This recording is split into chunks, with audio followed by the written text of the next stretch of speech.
Yes, guys! Welcome back to a brand new video here on the channel. What a night of football that was. Kvara, what a player. We'll be going into all that. Plus, Barcelona absolutely dominating Dortmund at the new camp. I think it's the new camp they're playing at. I don't really follow Barca that much in terms of the stadium wise, but new camp, we'll just call it at that. Coventry getting a last minute win against Portsmouth to put them back into a playoffs of the Championship, and all the other action what I managed to keep up with tonight. If you guys do go and enjoy this sort of content, like, subscribe, share with a friend. We're trying to hit 200 subscribers. If this content doesn't work out within like a week or two, then I'll probably stop YouTube again, but we'll see.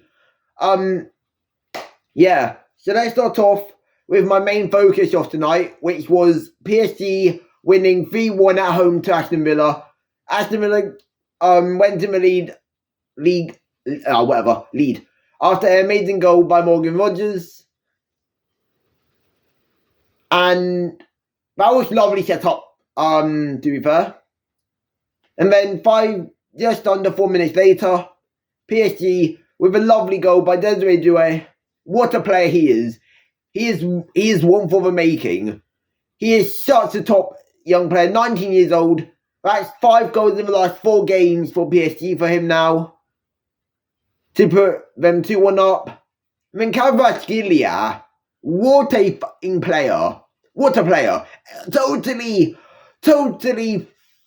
outdone Disassi. Disassi came on at right back for Matty Cass, which I don't really understand the change, to be fair with you. Like, if you want to have some sort of chance, I don't know why you come on for your right back for Disassi, but Disassi is sick. So, at least you can agenda as a Chelsea fan. So, I'm not going to complain on that side of it, but stupid change in my eyes. I feel like he should have kept on Matty Cass.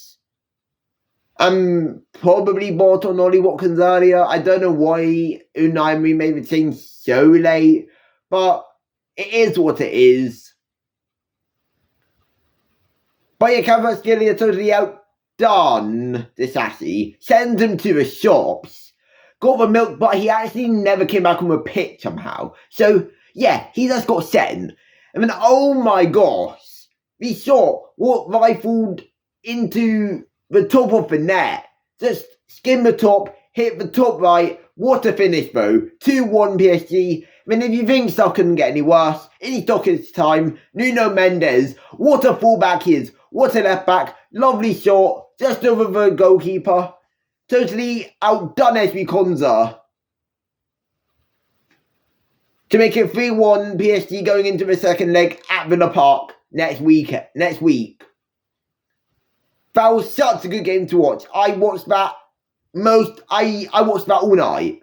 I didn't even really switch over, but we'll go over briefly on the 4-0 absolute dominating performance by Barcelona versus Dortmund.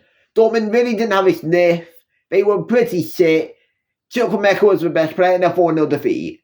I don't really want to go into this game for too long, as we all know how that went. Lamine Yamal, what a player. Rafinha kind of stole Kvara's goal.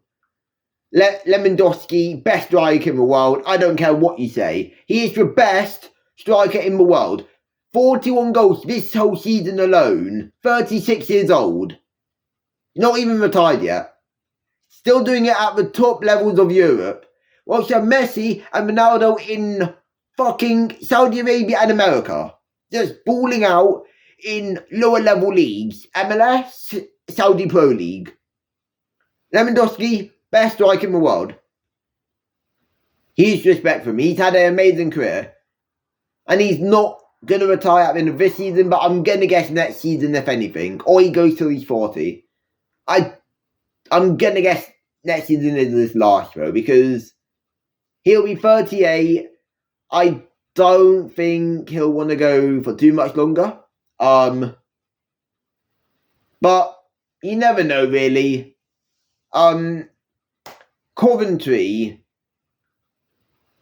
that last-minute winner, totally set the stadium alight. What an atmosphere at the end there. What an atmosphere. He kind of volleyed it into the top half of corner against Portsmouth, of course. And that does put them back into the playoffs. Coventry, ever since they got in Frank Lampard, have been absolutely amazing. I've been so impressed with them. Hadi Wright, Ellis Sims, two top players, Van Ivik, if they can keep a hold of him for next season, as he is a really good high potential right back currently playing for Coventry. If they don't get a Premier League spot for next season, you've got to think he leaves, right? I mean, I think he's more than ready for the Premier League, whether that be a team like Brentford or Wolves. I think he's ready for that next step. I don't think he's ready for a top 6 club yet, though. I don't think he's ready for the likes of Chelsea, Arsenal.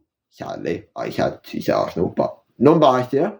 Tottenham, non-biased, of course. Man United, whatever. He's not ready for that stage yet. He needs like a West Ham or Wolves move.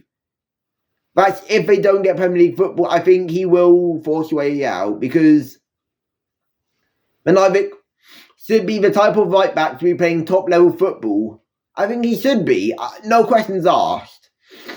I think him as a player, right, he's been the Championship's best right back in my eyes. And yes, I do watch a lot of the Championship. And I think he's too good for that level now. Another Coventry player who I think is Premier League ready is Hadi Wright. I mean, what a player. Like, he's such a game changer sometimes. It's crazy. Like, so good. And I think Coventry alone should be in the Premier League next season. I think them sacking Mark Robbins was a big concern, as it really wasn't working out in the end. But Frank Lampard was a top recruitment by the Coventry board. Rate it high. I rate that highly. Rate it. In terms of other games, QPR got the win against Oxford. Didn't watch that. And then there was also Swansea getting past Plymouth. Not much football on tonight compared to last night. But whilst we're here, I might as well go into last night's results. Declan Rice, non-biased here, top 5 centre mid in the league. Top 5. Enzo Fernandez, Caicedo, and Declan Rice, 3 of the best midfielders in the league. If not the best midfielders in the league. Declan Rice, them free kicks were out of this world. Where he managed to bend it around the wall was superb. Mikel Merino playing as a false 9. Since Havertz is injured, Jesus injured, they have no striker. Oh yeah, don't worry, we'll just have this centre mid player up front. Scored to make it 3-0. They got a comfortable lead going into Real Madrid away next week, which you got to think they'll be feeling really comfortable for. I don't think they'll be playing defensively, but I think they'll still go for more goals, because we all know how people think of Real Madrid when they lost first leg. Second leg, meh, we'll see. But I do think Real Madrid are out. Dortmund are out. Villa are out. Inter Milan also got the win last night against Bayern Munich 2-1. You never know what's going to happen going back to the San Siro next week. Personally, I think Bayern can get it done. I think they can make a turnaround. I think Harry Kane needs to turn up, though. If they have no Harry Kane turn up next week, they are not winning the game. You have players like Elise, Musiala, And yet, you think that your best player, your best striker, Harry Kane, would turn up. He didn't turn up yesterday. If he doesn't turn up next week, they're done. Inter Milan are through to the semis.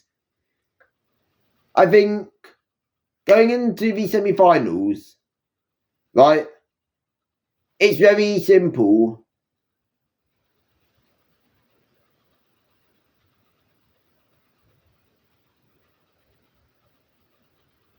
PSG versus Arsenal. Barcelona versus Inter Milan. Barcelona gets past Inter. And I'm going to say PSG beats Arsenal. I think PSG are just way better than Arsenal. Yes, Arsenal are a good team, with no bias, of course. But I think PSG will outdo them over the 2 legs.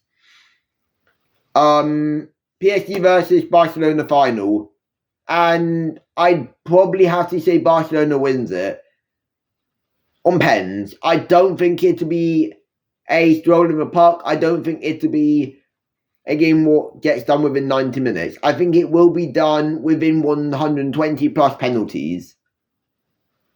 But yeah, this is turning out to be an amazing Champions League season. I absolutely love the new format. I think it has some shocks. But yeah, I hope you guys did enjoy this. I will be back tomorrow morning with your Chelsea versus Legia Warsaw preview. And yeah, peace out. Like, subscribe. Peace.